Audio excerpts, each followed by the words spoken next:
Please pay close attention to Brother Jeffrey Jackson, a member of the governing body. According to the Bible, Jehovah is a liar. What a horrible accusation. Satan is Jehovah, Daro, Weilburg, and the governing body, and Jesus Christ as my witness. So what would Jehovah do? Well, think for a moment about this. What if someone accused you wrongly in front of everybody? Why do you not understand what I say? It is because you cannot bear to listen to my message.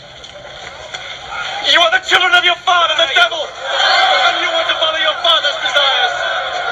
From the very beginning, he was a murderer and has never been on the side of truth because there is no truth in him. Really, what he was saying is, Jehovah is a liar. When he tells a lie, he is only doing what is natural to him. Because he is a liar and the father of all lies. But I tell the truth. And that is why you do not believe me. Which one of you can prove that I am guilty of sin? If I tell the truth, then why do you not believe me? He who comes from God listens to God's words. You, however, are not from God. And that is why you will not listen. Were we not right in saying that you are a Samaritan and have a demon in you? I have no demon. I honor my father, but you dishonor me. I am not seeking honor for myself, but there is one who is seeking it and who judges in my favor.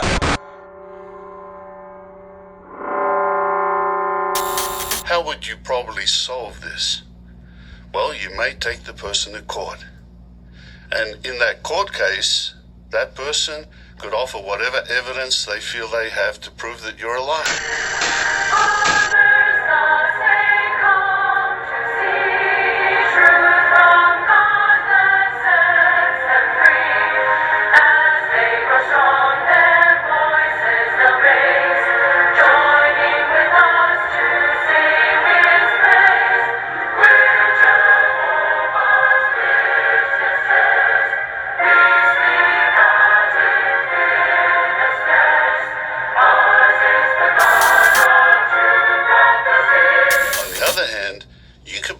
Witnesses to prove that really you aren't a liar, but you're very truthful. Prophecy is simply to say that a thing will happen in the future.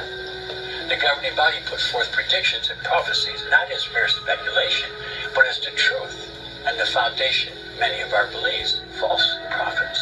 So it is demonstrated that you obey the governing body before you obey God. History in the generation that saw the beginning will not pass away. And if you believe this now, all you're doing is confirming what I said. If you don't learn from the past, you're destined to repeat it. Because that's what you Jehovah's Witnesses are going to do right here. You are going to live the nightmare that we've lived for the 42 years, thinking that the end was going to come in 75, or that I wouldn't grow old, that I wouldn't have grandchildren. I won't even live to see Social Security. Oh, well, not your generation. The next one to come, this generation, that generation, what generation? You guys don't have a clue. You don't have a clue. The nightmare.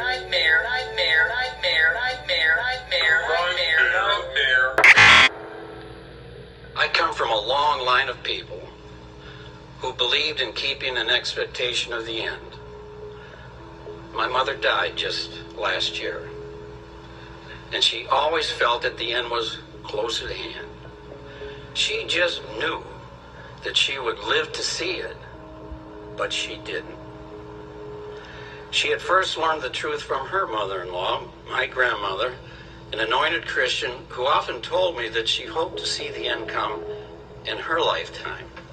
She didn't. She had learned the truth from her mother, who died when I was a teenager, and firmly believed she would see the end in her lifetime. She didn't. And she, my great-grandmother, had learned the truth from her mother-in-law, who died long before I was born, and surely felt the same way about seeing the end. She didn't. And here I am now in my 7th decade of life, firmly believing that I will see the end very soon. So what does that mean? That I'm just another one in a long line of delusional people? And then finally there would be a decision made as to who was right and who was wrong. Well, in a similar way, these issues, these questions raised in the Garden of Eden started a symbolic court case. I am telling you the truth. Whoever obeys my teaching will never die. Now we know for sure that you have a demon. His haughty words, dismissive of Jehovah. Abraham died and the prophets died. Yet you say that whoever obeys your teaching will never die. Our father Abraham died. You do not claim to be greater than Abraham, do you? And the prophets also died. Who do you think you are? Jesus was then recreated by the Father. He materialized in different bodies on different occasions. He materialized in different bodies on different occasions to convince his disciples and others that he had really been resurrected.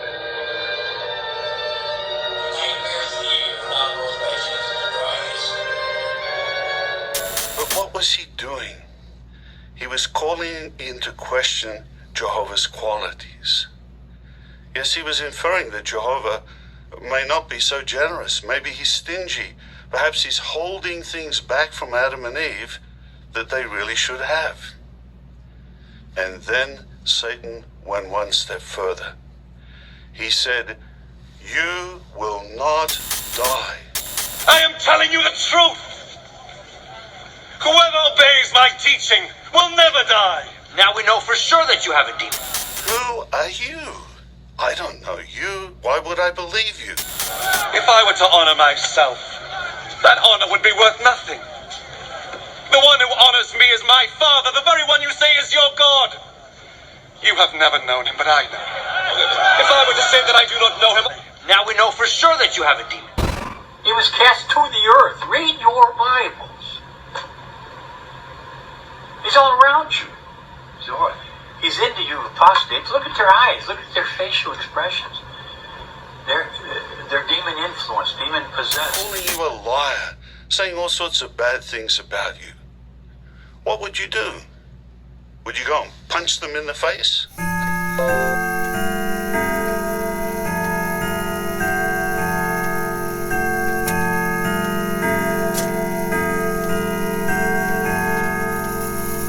Apostates, like Nightmare Theater, now goes by Jesus Christ.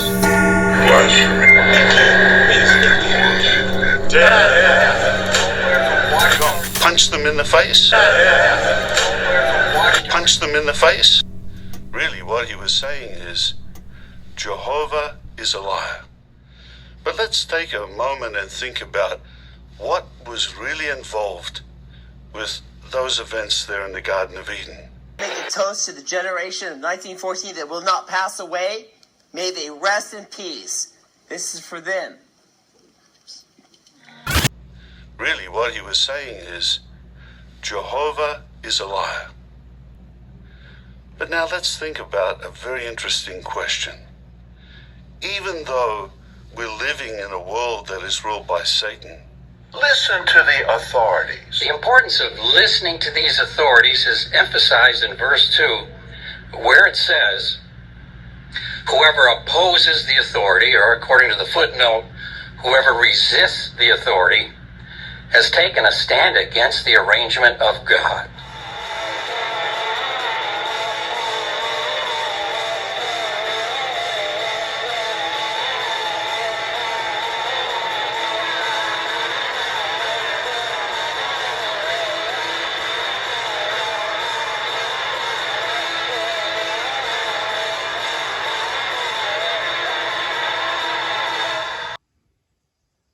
It comes down to this, friends. Do I really believe that Jehovah is directing this organization today?